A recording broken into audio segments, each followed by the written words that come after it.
God is a shepherd, I shall not want. He maketh I like down in a green pastures. Him leadeth I beside still water them. Him restored I soul. Him leadeth I in the path of righteousness for his name's sake. Yea! Do I Rasta go walk through the valley of the shadow of death, I can't fear no evil. For thy rod and thy staff them comforted I and I. Unu prepared a table before I in the presence of our enemy them. Unu anointed I head with unu oil. Me cup runneth over. Surely goodness and mercy I go follow I all the days of Ivan. Now I go dwell in the house of the Lord God. Jah, krema we groma bea tela e exalt beer tana istalina bashante shante shante shante. Krema we groma be tela e exalt beer tana istalina bashante shante shante shante. This is the Black Pot, aka Cocobod, where we speak truth to power. And my name, come here.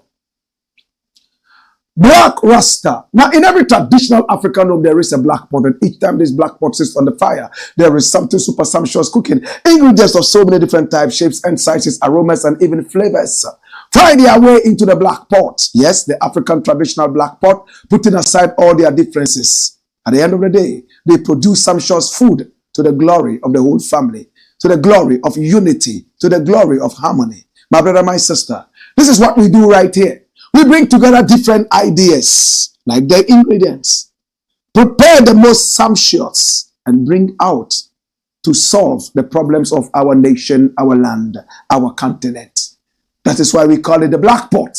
That is the meeting point of all ideas and all positive energies. This is the Black Pot, aka Cocobod, and here we speak truth to power. Now today we have some really interesting issues we want to look at, and for the next half an hour we're going to be going straight up into that. Remember to pick our numbers scrolling on the screen and do business with us. And again, remember to share the broadcast and hit on the like button so many more people would be able to join us in this fight against corruption and fight against unpatriotism. It's the Black Pot, aka Cocobod, where we speak truth to power. Story number one. Salifu Amoako'S son gets only 6 months. Archbishop Salifu Amoako is a man of God. I love him so much. He's prayed for me before. He's laid hands on me before. He has poured anointing oil on my head before. He's given me prophecies that shocked me. There's no doubt he hears the voice of the Spirit, the Almighty Father. He was stuck illiterate at the time that he joined hands with some man of God to serve him. In the service of the man of God, he left the Muslim religion and became a Christian. He was supposed to be the imam of his area, the tribal imam. But his journey into Christianity denied him of that. And when the man of God he was serving died, he had a strong impartation of the anointing of this man of God, who crashed a gospel duo on their way back from the central region. Many people suspected it was Rawlings who killed him, because it was said that before the crash, there was this helicopter that was hovering around his car, and then there was a crash. But many other people, like Dr. Tete, have said that no, there was no wrongdoing. The man of God was just tired. He had preached for so long, and instead of resting, he decided to reach Accra before resting. Accra that he never reached. That is the story of Salifu Amoako. In fact, he almost left Christianity because all the churches were speaking English until somebody told him, oh, there's a church all over here that speaks Twi. And in his own words, he went to the church and he enjoyed being in the church. He's so anointed. And by that anointing, he's been blessed. His son, one of his children, was involved in an accident that he caused. He is a son that has been proven to be a prodigal child. In other words, he rides his car carelessly, speed, running. And if you look at this picture, you would see the CCTV camera. Look at the car coming, full speed. That is the son of Salifu Amoako'S. And then, boof, he crashes there. And 2 people died. Their lives were cut short. Very young ladies. They died. Now the matter was picked up by the police. All because Salifu Amoako'S name was mentioned in there. These are the 2 that lost their lives. There has been a vigil to see them off. They've been buried. In fact, after hitting the car that carried these 2 beautiful angels, in traffic, the traffic light had shown red, and this car was waiting for the light to give them the way to go. When Salifu Amoako'S son's car hit them, boom, it caught fire, and the 2 lost their lives. In fact, they were electrocuted, and they died instantly in this fire, because the car also hit an electrical pole which fell, and then the wires touched, and boom, there was this wild flame. My brother, my sister, the internet does not forget. There have been several pictures of Salifu Amoako'S son driving so carelessly on the streets. Is he up to the age of driving? Does he have a driver's license? My brother, my sister, these are questions that have not been answered yet. Yes, Salifu Amoako'S is an anointed man of God, but he's a human being. His son is also a human being. The same treatment that the law says we should give to every citizen of this nation is what he is going to get, no matter whose son he is. But today, the ruling has been done. Salifu Amoako'S himself was arrested. In fact, his wife was also arrested. So many men of God went to visit them behind bars. A son pulled his parents into the web of trouble. Salifu Amoako'S even said to close friends that his son should have also died in that accident. In fact, it looks like it's a son who is being talked to every now and then to stop this kind of habit. But we have prodigal sons in almost every home. If you be an mensa womb, this might be the mensa in Salifu Amoako'S house. And the ruling has been done, and this is Salifu Amoako'S son. And this is what the law courts are saying. Salifu Amoako'S son sentenced 6 months for East Legon accident. Bishop Elisha Salifu Amoako'S, oh my God, has to come to terms with this. Now the 16-year-old son of Bishop Elisha Salifu Amoako'S, founder and general overseer of Alive Chapel International Church, has been sentenced to 6 months at a senior correctional center. So it means he's a juvenile. This is after he pleaded guilty to 8 of the charges against him, including 2 counts of manslaughter for the tragic road crash at East Legon that claimed the lives of 2 preteens. They were not even teenagers, preteens, before teenager ages. 10, 11, 12. These are the preteen ages. Salifu Amoako'S son, before his sentencing, was remanded by the Family and Juvenile Court and was held at the Osu Correctional Center while he was being prosecuted for being responsible for the crash. According to police prosecutors, he was showing off the speed of the Jaguar F-Pace Sport, which belongs to his parents, when it collided with the black Acura that the victims were driving. The report indicated that Salifu Amoako'S son drove the white Jaguar with a friend to A&C Mall, where they met additional friends waiting in 2 SUVs.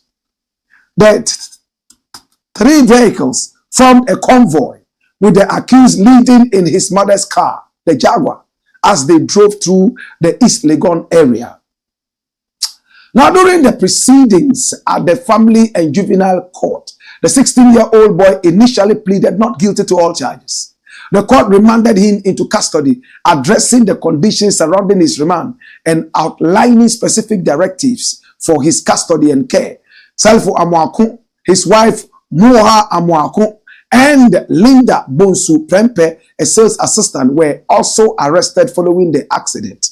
Now, the Accra Circuit Court granted Salifu Amoako'S and MAHAMA'S a 50,000 Ghana cedi bail each with 2 sureties.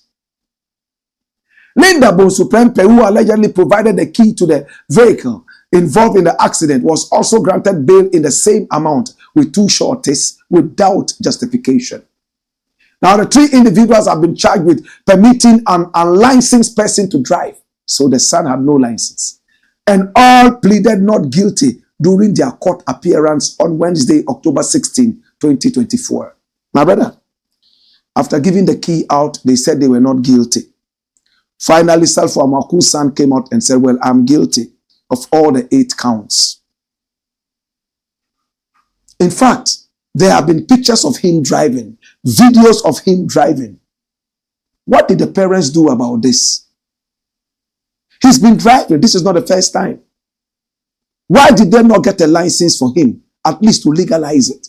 Especially that his father was seen in a video in America saying that he himself was driving without any license and no policeman could stop him and ask him for his license. Who born dog, he said in his own words. This arrogance must stop. It doesn't matter how anointed you are. The laws of the country must be held. If anybody can tear down the laws of the nation, then we don't have a nation. Nobody has attained the status of God. Even if you are God and you live in a country, you have to obey the rules of the country. If you don't want to obey the rules of the country, leave the country and go and live in heaven. Even God is against people who do not obey authorities. That's why Satan is in hell and not in heaven, because he refused to obey. To Salifu Amoako'S, I know by now you might be very sorry about some of these things, especially when you were caught on tape boasting how powerful you are in Ghana. No policeman could stop you. At the end of the day, you got yourself locked up in dirty prison cells. So we all have to be careful. It's a gift. A divine gift that you got from God. It could be any other person. Use it to the glory of God. It's not supposed to make you a demigod. It's not supposed to make you look down on authority, or else that anointing is nothing but annoying. But what are people saying about the sentence? Not me. What are people saying? Especially the parents of the children. Same Ghana web says, East Legon disaster. You can't kill 2 people and be jailed for only 6 months. Family of victims. Run it. Now, the family members of the 2 preteens who were killed in the gory accident at East Legon expressed mixed feelings about the court's sentencing of the son of Bishop Elisha Salifu Amoako'S, the founder and general overseer of Alive Chapel International Church, to 6 months in a correctional facility. While they accepted the judgment of the court, they were not happy about the 6-month sentence given to the 16-year-old boy who was held responsible for the crash. The grandmother of Justine Agbenu, one of the 2 deceased girls, indicated that the 6-month sentence was not enough. She said that the laws of the country must be amended to allow for stricter punishment for such cases. What can I say? What am I supposed to say? What am I to say? The court has given its judgment, but I pray that one day the laws will be changed. You can't kill 2 people through reckless driving and get away with this. This is my issue, she said in tweet. The family members were also not happy about the 6,000 Ghana cedi fine given to Salifu Amoako'S and his wife, MAHAMA'S Amoako'S. They chastised the pastor for his comments about not needing a driver's license to drive and for saying that his son did not shoot any person to death. Dash it away. Of course, that was a reckless statement when Salifu Amoako'S said it was just an accident and that his son did not pull a gun at anybody. That's a reckless statement and it must be condemned. You were on your knees begging the family in a very emotionally charged scenario. We all sympathize with the situation and were ready to come around you and encourage you and push you on. But the arrogance in him came up again. It was just an accident. After all, what? My son did not pull a gun to shoot anybody. That's arrogance. And again, it doesn't matter who you are. If you are arrogant, you are arrogant. It's an arrogant statement. We all saw Archbishop Salifu Amoako'S got down on his knees, begging the whole Ghana. That day I watched it, I shed tears. This is a powerful man of God who everybody calls Father, Dada, Father, Dada, Daddy, Father. Because of the anointing. Had it not been the anointing, he probably would have been an imam in a mosque in a Kumasi somewhere who will be poor, like a lot of the imams who do a lot of hard work, yet they have nothing. Like some of us who work so hard, yet we have absolutely no money to show for that. You understand? But the anointing took you to higher heights. Please don't be careless with the anointing. Don't be arrogant with the anointing. And church members should be bold enough to approach their fathers, their daddies, in the most respectful way to tell them they should stop this arrogance. I love Salifu Amoako'S. Anywhere he's preaching, when I have time, even when I don't have time sometimes, I go there praying that I could get the prophecy. He's sharp. Anointed. But does it mean he has to disrespect the laws? But the cost to, what is this? 6,000 is what? 2 people dead. Careless driving. No license. His father is also boasting that he drives without license.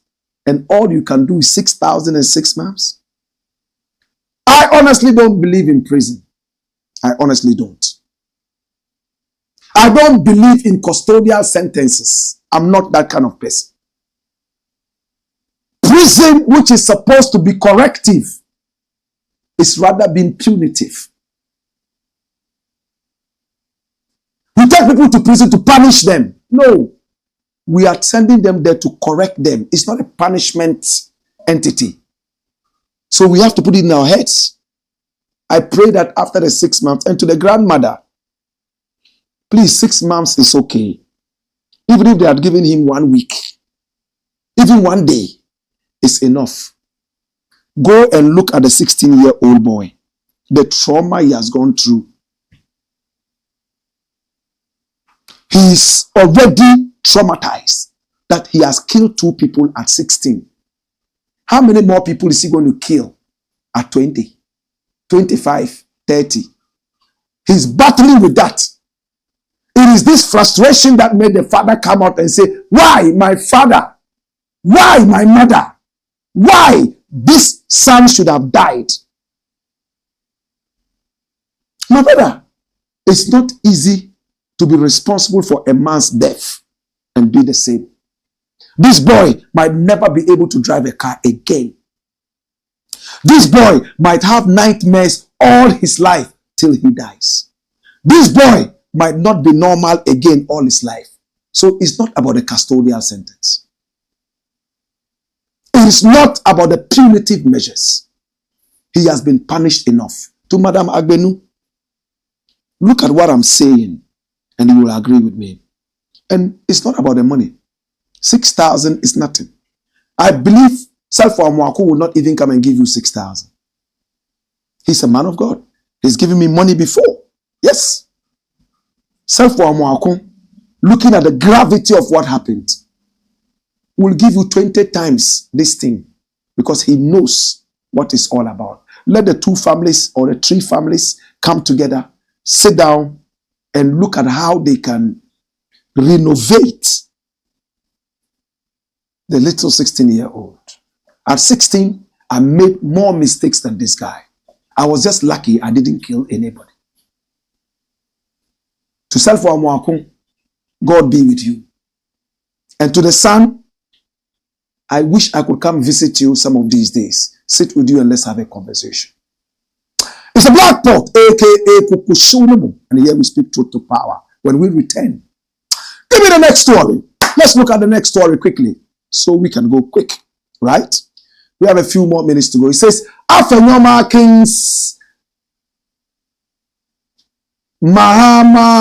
AFENYO-MARKIN'S. There's a problem with this. Angry. AFENYO-MARKIN. Angry with MAHAMA'S lean government.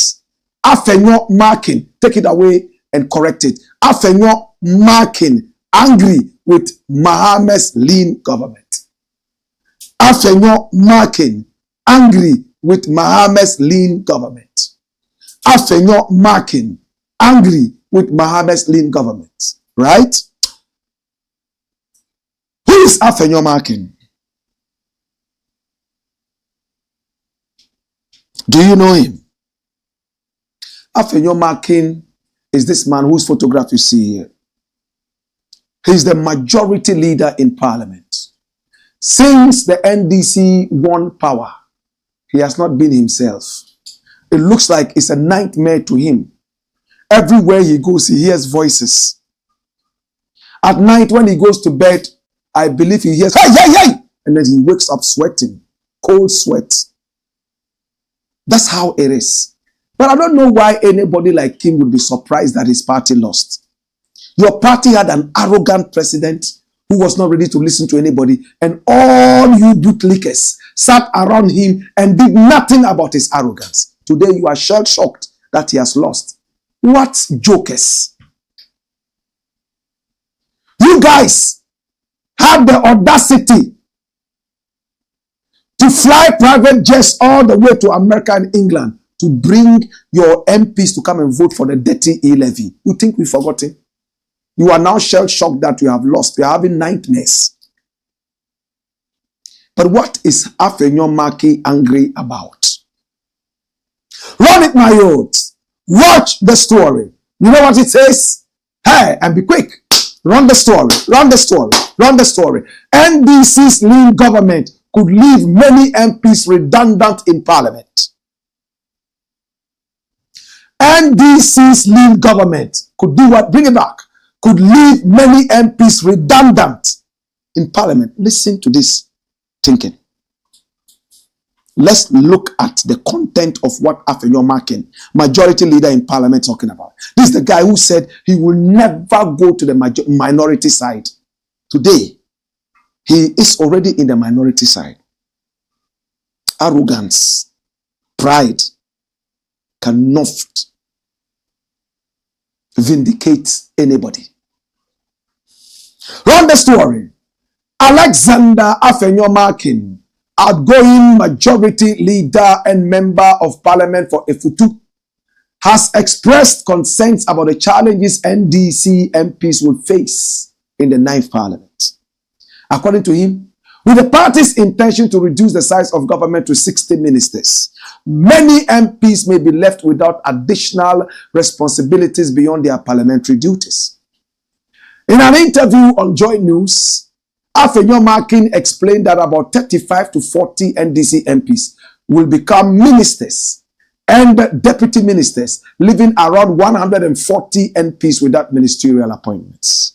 He believes this will lead to frustrations as MPs contend with constituency demands without the necessary financial resources. He believes this will lead to frustration. That's what he says. Now, AFENYO-MARKIN drew from his own experience, noting that a similar situation affected the NPP government. He warned that the NDC's decision could weaken their ability to function effectively in parliament, despite their majority.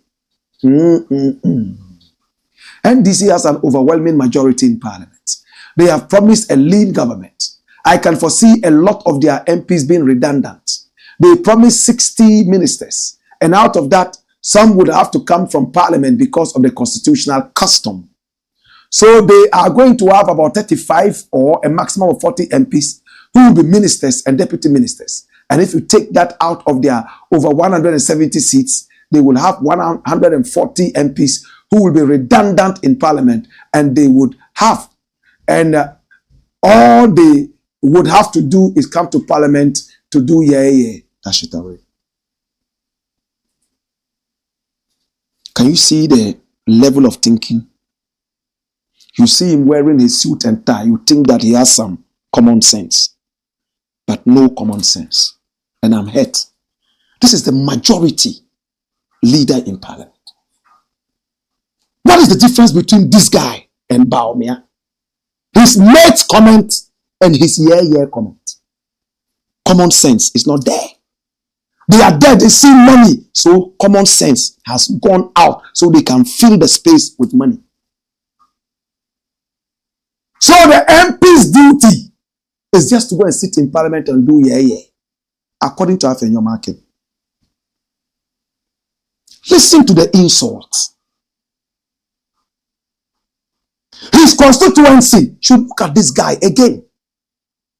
He said if Mahama does not pick his ministers from his MPs, a lot of the MPs are going to be redundant. Do you know what that means? It means they will be there without pay. He didn't even say underemployed or underused. He said they will be redundant. What a shame. My brother, at a time that the whole world is looking at the MP being a full-time MP and not ghosting, moonwalking.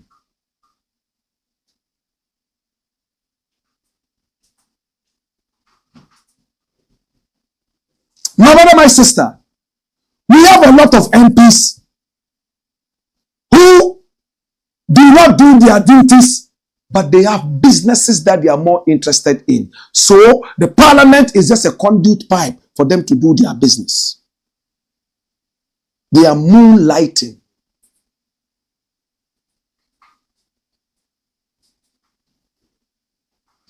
AFENYO-MARKIN'S is telling us that the MPs who are not in ministerial positions are redundant. Then why should we have MPs in the first place?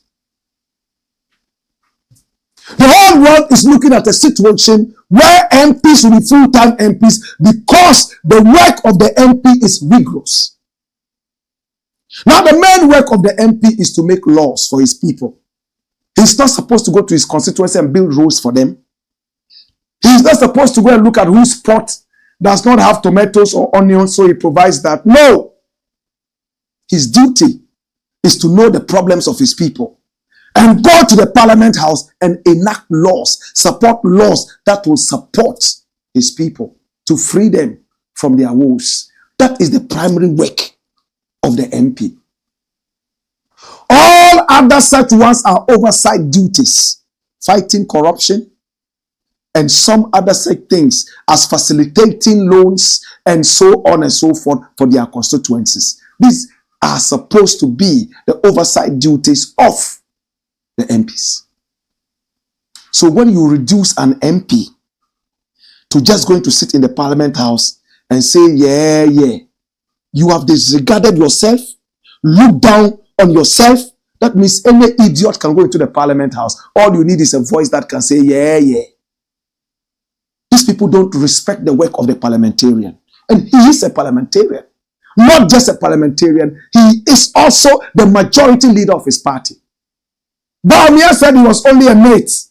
The vice president's office has become the mate's office. He is just there as a stooge, a parrot. Whatever the executive says, the president says, he says yes, like equivalent to say yeah. You are a yes man, you are a bootlicker. I'm so disappointed.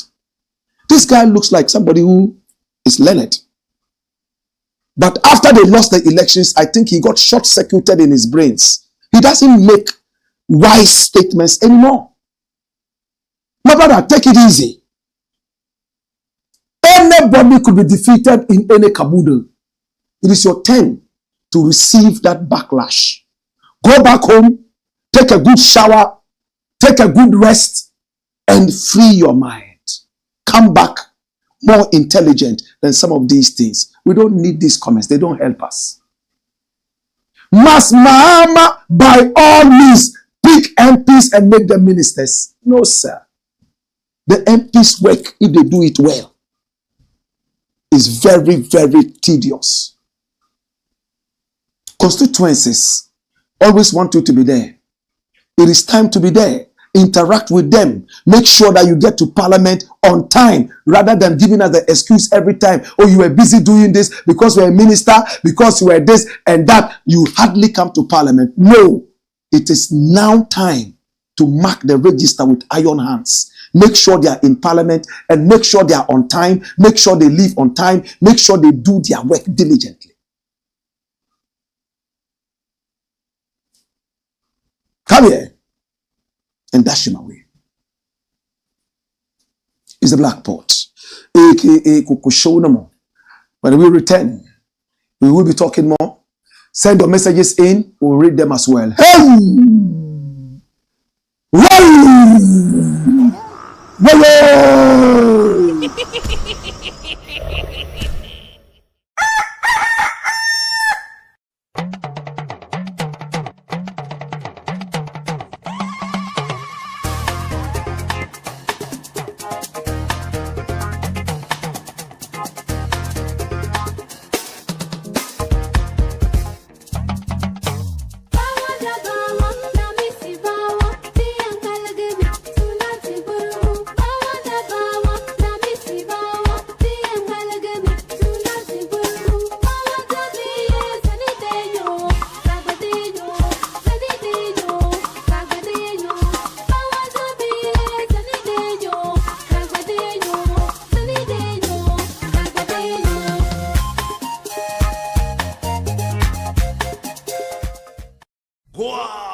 Blakk Pot, Cocobod. My professor at the University of Central Missouri in America would always tell me the burden of knowledge, Black Rasta. Now that you know, what are you going to do? What would you do? I live on a continent where knowledge is very sacred. We don't give it out like that.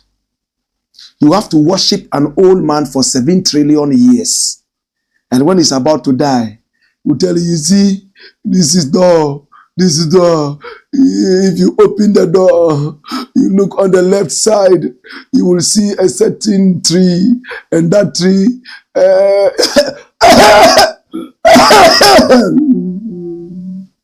you couldn't finish giving the knowledge before you died. We have invented so many medicinal products, discovered much more to cure all the diseases in the world. But it's a family secret. Whether you are interested in herbal medicine or not, it's a family secret. So when the father dies and the children are not interested in herbal medicine, the knowledge is wasted. Buzuya says, knowledge and education that do not inure to the benefit of the people. In other words, when you have the knowledge, when you have the education, and you cannot impact human beings, it's useless knowledge. Useless knowledge. Do you agree with him? Do you agree with him? That is why I love teaching. The smallest thing I know, I try to teach. And when somebody is teaching, I sit down and listen. There's an African saying that goes, when you see a man sitting his children down and advising them, join them and take part in the session. Knowledge is very important. The Prophet of Islam said to Muslims, even if knowledge was found in China, make sure you go there and get it. He also said that if he had his own way, he will go and clean the shoes of his children's teacher as a way of saying thank you. He was an illiterate and he valued the importance of education via his illiteracy. Sometimes you have to be sick to value health, good health. This is the Blakk Pot, aka Kukushunomo, where we speak truth to power. Shall we have the next story? We're going to be very fast with this. Cocobod rushes to blow 13 million American dollars before Mahama comes in. Now, the boss of the Cocobod is my teacher, my professor at the University of Science and Technology. This man here, he taught me. Yes, at the Land Economy Department, he taught me. Boy in Edu. Very, very, very, very much of a gentleman. We also met in Takrady when I was doing my national service at the Stool Lands. He then was the regional minister and much more. Very gentle, but he has performed so abysmally. It's a disgrace. Disgrace. The whole Ghana cocoa industry has become a mess. Togo, that does not produce so much cocoa, is also rising because Ghana cocoa is now Togo cocoa. All our cocoa is being smuggled and taken to these countries on the periphery. Ivory Coast and all that. Ghana, that used to be number one, has lost it ever since. In fact, before he took over, but he made it worse. Cocoa farmers are crying. Cocoa farms are being cut down and used for galamsey, that's illegal mining, and so on and so forth. Child labor. To the point Al Jazeera reported that this man was encouraging child labor on our cocoa farms. He threatened a lawsuit. They only threaten, they can do nothing, barking dogs. Nothing happened. But there's a story. They are about to leave office in a few days' time, and they are about to blow 13 million American dollars to pay for what? You know, fertilizers. A lot of these fertilizers have been caught in people's private homes by the interim team, the transition team, NDC. Alarm blows over Boahin Edu-led Cocobod's rush to pay over 13 million American dollars to fertilizer supplier. And look at the pictures. Come back. Look at the pictures. Cocobod CEO Joseph Boahin Edu. Ire Ankra. Can you see him? And at the end there, Peter Amoako'S in a photo collage. We will see who these people are. But look at their faces well. Run it. The Boahin Edu-led Cocobod is on a collision course with the transition team of the president-elect as management flagrantly disregards the latter's directive to ministries, departments, and agencies to suspend all last-minute recruitments and payments. Cocobod's management has also deliberately refused to request a request by the Mahama transition team for last-minute recruitments, payments, and other actions to be cleared with the joint transition team. Already, a number of employees who are loyalists of the current NPP government have been promoted above more qualified staff and appointed to take up key managerial positions at Cocobod. Did you hear that?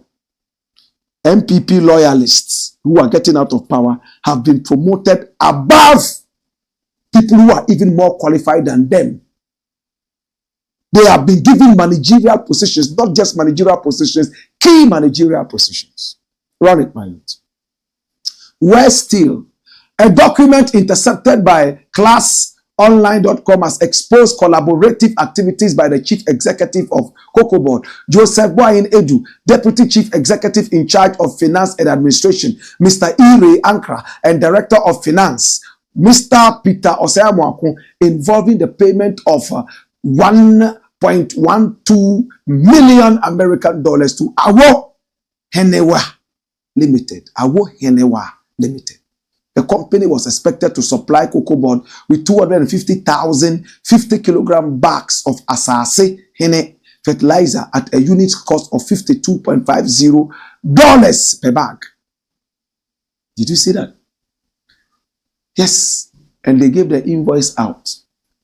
We herewith forward our invoice for payment of an amount of blah, blah, blah, being the value of the fully supplied granular fertilizer to Ghana Cocobod. We shall be grateful if payment could be effected as early as possible. A letter from the general manager of Awohenewa Limited, Joseph Akon, to Cocobod demanding payment read in parts.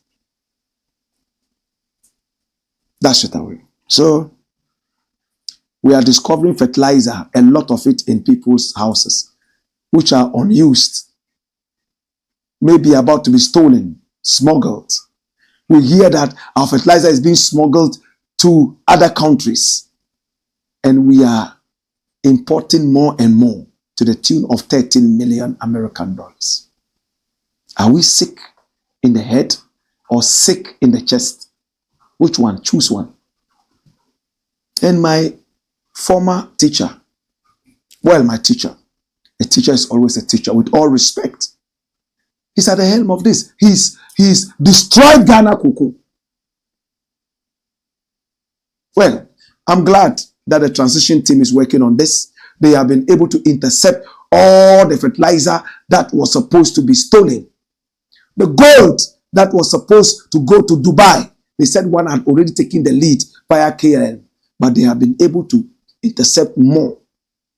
What is this government in a hurry to steal for? It's the Black Pot. When we return, we shall read your messages. Hey! Hey! Hey!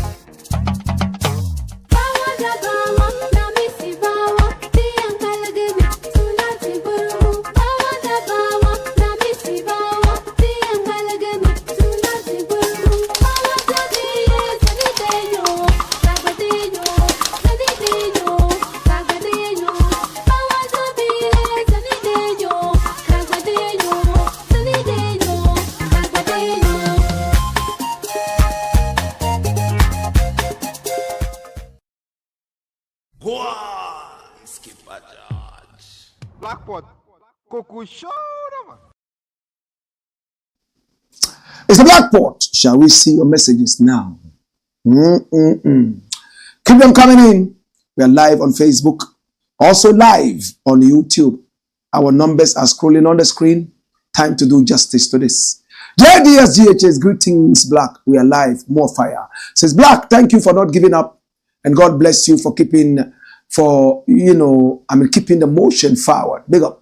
One boy says, welcome back, my lord. You're looking good. Speaking truth to power. Wayo. Flacco Allen TV says, Mr. Blakk, for sure this nonsense must stop in Ghana.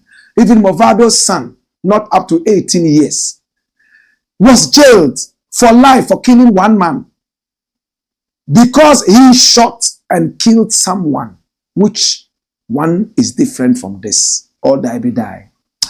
Abubakar Osmanu says, please, Black Rasta, I think with all the nonsense talks by Salifu Amoako'S, I advise the family to unconditionally accept their unfortunate fate and move on, and will better. It will be better for them health-wise. FZ says his license should be suspended for life. Are you talking about Salifu Amoako'S? Muhammad Banjir1 says, Anula Ambiale, kindly alert the MCR crew that most of our messages are not being read these days. Run the story, my youth. Come here. Dash it away. Hey! Wayo! Wayo! Signed MC Scorpion. All right. So please make sure the messages come in. They are not for fun. When they come in, you make sure that we read them. Kofi Azuma says, Black Rasta, President John Mahama and NDC MPs kicked butts and took names in this election. Kofi Azuma comes on back to say, make sure you are all watching well. Hit the like button and share the broadcast. Subscribe and donate to this channel. Abubakar Osmanu says the family should forgive Salifu Amoako'S and his son and move on. I empathize with them. Kofi Azuma comes back to say, call your friends and family members to come and watch and listen to the truth here with Blakk Rasta. Blakk Rasta, how is the weather there? It is very cold here. It is hot. You can see me sweating. Hot, even with the air conditioner on.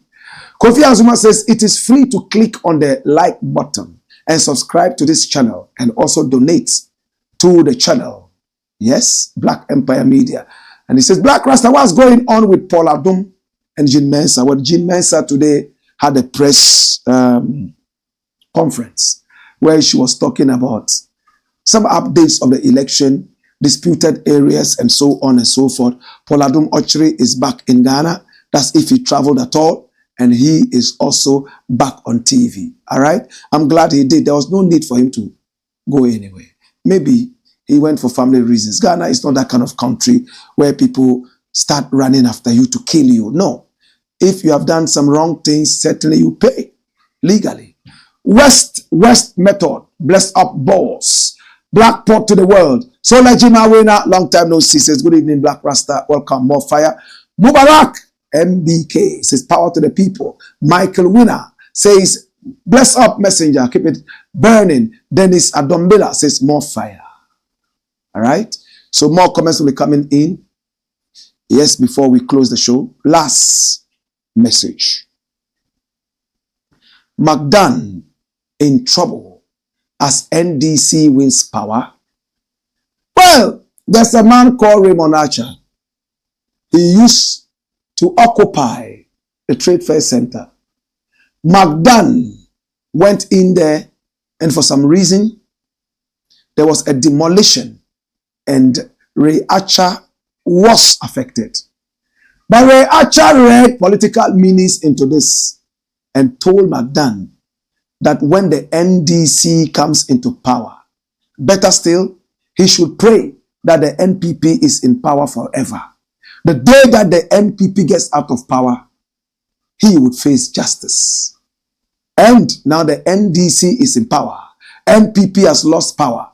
And that threat, if you may call it, has come back into the newsreel. Who is McDAN? You know him. This is the man. We've spoken about him several times. I love him. He has his business mind and all that. He's not a perfect man. He makes mistakes like all of us. The Adan Salt issue, I think, has not been handled well at all. And I've been speaking with McDAN time and again. I'm researching on this and much more. And he's facilitating the research, you know, because I need him for the research. And I need the people of Adan for the research. My brother, my sister, I'm glad the two parts are helping with the research. But what did Ray Archer actually say? Raymond Archer. That's his name. Ray Archer. Pray NPP stays in power forever. Raymond Archer's warning to McDAN surfaces after oral appointment. Jesus. And you know what oral means? Operation Retrieve All Loot. And he is a board member. Ray Archer. In July 2023, businessman Raymond Archer advised the board chair of the Ghana Trade Fair Company, Daniel Macaulay, popularly known as McDAN, to pray that the NPP remains in power forever. He warned that McDAN should be wary of the dangers ahead should the NDC be voted into office in the 2024 general elections.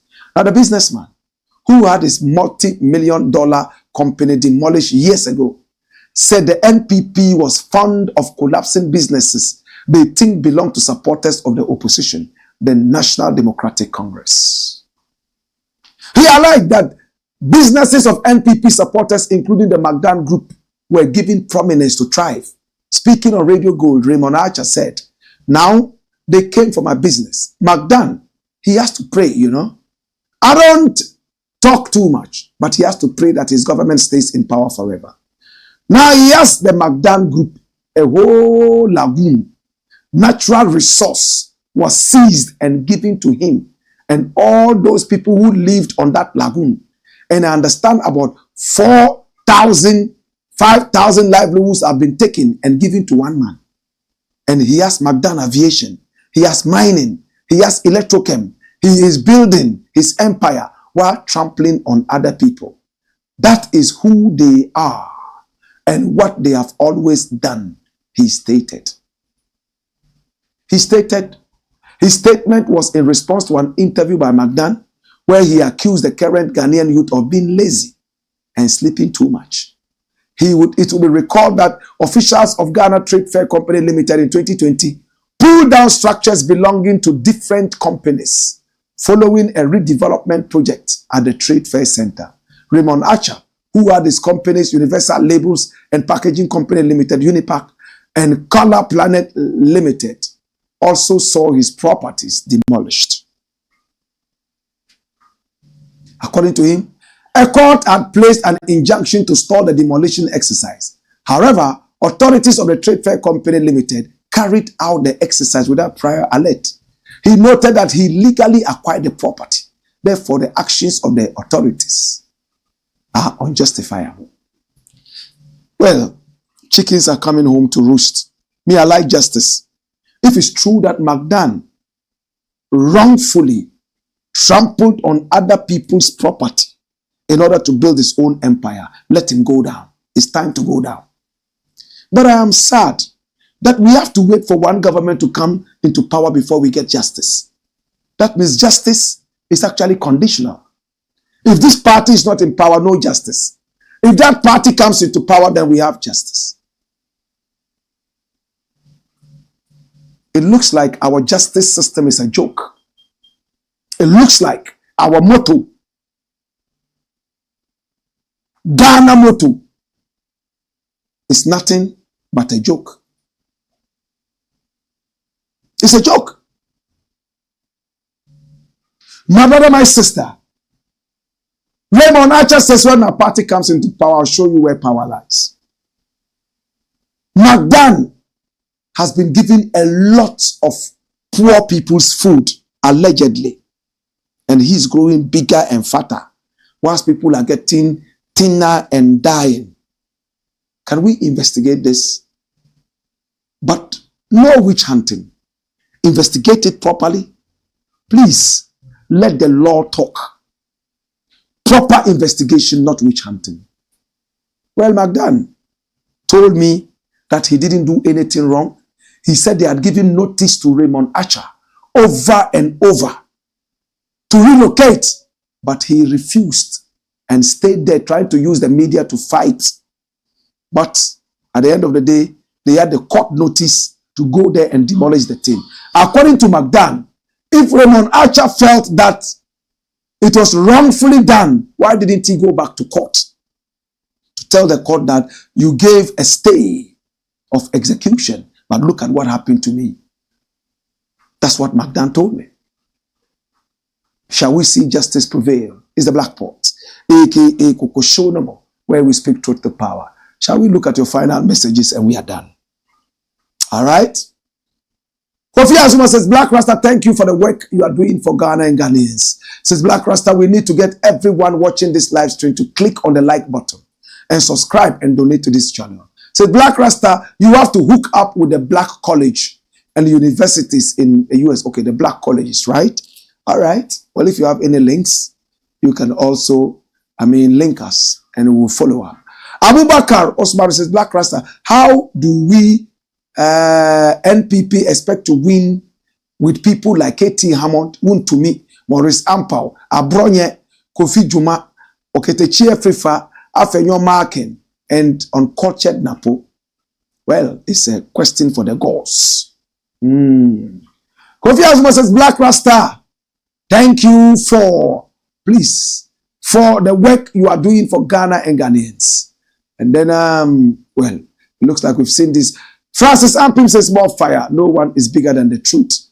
And Kofi Azuma says, Blakk Rasta, I heard Nana Addo and his family members are trying to take gold out of the country. Well, that's what they said. All I know is that some gold has been seized at the airport, and it's about 240 kilos, I was told.